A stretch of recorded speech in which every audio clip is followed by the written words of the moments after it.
Assalamualaikum warahmatullahi wabarakatuh. Kami dari kelompok 3. Acak Adul. Di sini kita akan Mempresentasikan penelitian kita tentang dampak sosial media terhadap kenakalan remaja. itu dia. Di sini ada siapa aja? Ada saya Raisa, saya Bukis, Saya Abisena. Saya Rizky Putra Pratama. Saya Nandito Feza Komara. Kita lanjut ke bahasannya.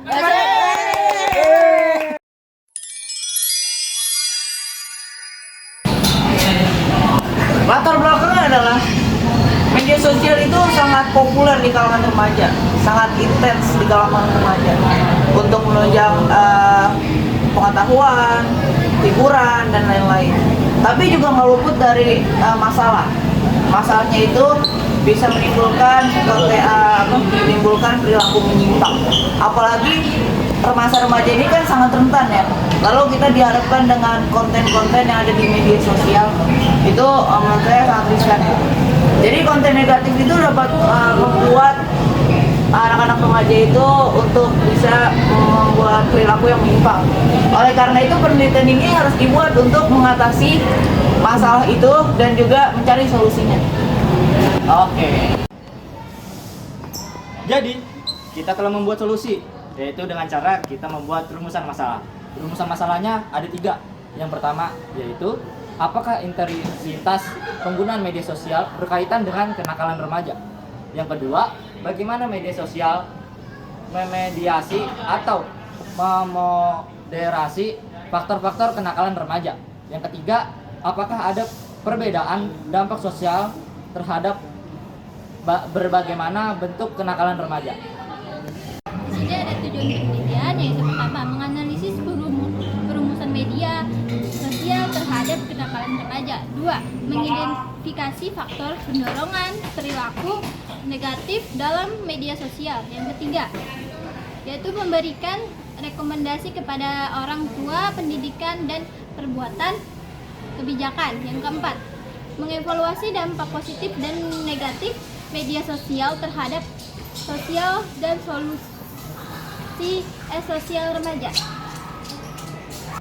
Jadi manfaat penelitiannya adalah 1. Mencegah kenakalan remaja.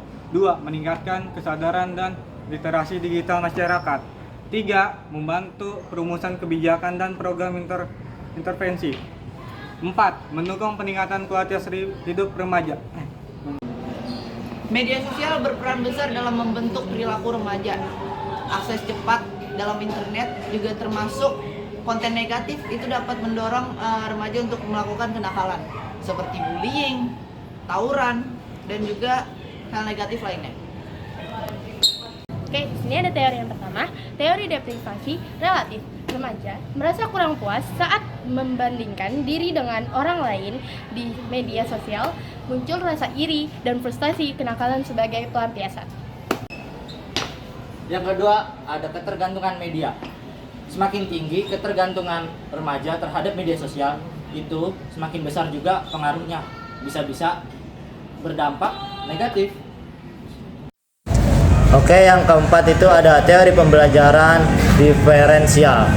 Kenakalan dipelajari dari interaksi dengan orang lain di media sosial sebagai tempat belajar perilaku menyimpang, yaitu cyberbullying, konten negatif, dan lain-lain. 3. Media sosial telah menyediakan skrip perilaku dalam situasi sosial remaja, meniru skrip agresif atau berisiko yang dilihat secara online. Selanjutnya ada metodologi penelitian. Yang pertama, pendekatan dan jenis penelitian menggunakan pendekatan kualitatif deskriptif. Bertujuan menggali pemahaman mendalam tentang pengaruh media sosial terhadap kenakalan remaja. Fokus pada makna dan pengalaman, bukan angka atau statistik. Kasih paham. Di sini kita sebagai peneliti telah mewawancarai banyak narasumber.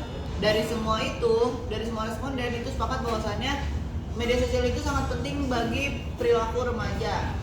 Namun dampak yang sangat tergantung pada kontrol individunya masing-masing dan juga peran orang tua. Tapi peran orang tua yang komunikatif, yang tidak mengekang itu jauh lebih efektif untuk menjadi solusi dari dampak negatif media sosial. Selanjutnya ada kesimpulan. Media sosial berpengaruh signifikan terhadap kenakalan remaja. Intensitas penggunaan tinggi berkorelasi dengan paparan konten negatif dan interaksi daring beresiko yang mendorong perilaku menyimpang.